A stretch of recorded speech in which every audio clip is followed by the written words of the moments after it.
Well, we're coming to the end of this Messiah series, and I've probably come to a teaching that I didn't understand until today. Standing here in Ceserea Philippi, it's a region of a town that set just over the hill here. It was a pagan city, but a place where Jesus journeyed for probably 3 days to bring his disciples here to ask one question. It was a question that had to relate it to the pagan world and their religion. It had to do with this right here. It's called a niche.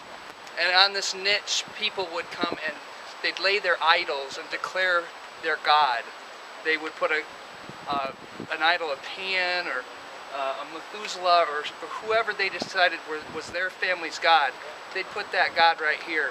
And it's in this location where Jesus brought his disciples and asked the question, who do people say that I am?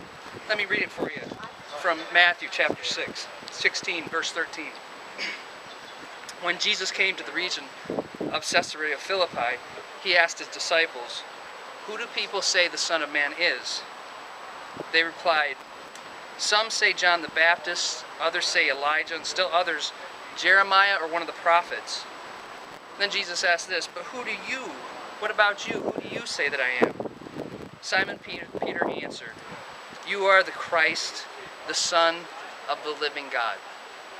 Let me show you one more aspect of this location here at Ceserea Philippi so you can kind of understand what Peter was saying and what Jesus was asking. This cave, this cavern right here, was the source of much of the water of the Jordan River. And people believe that this was actually the source of all of creation and all of life. Jesus was asking his disciples who they would declare would be their God. And Simon Peter answered that Jesus was the Christ, as we've learned, the Messiah, the anointed one of God. And Peter was declaring for himself that Jesus was indeed the Son of God. And that's what we ask ourselves today as we get closer to Easter. What do you believe? Who is your God?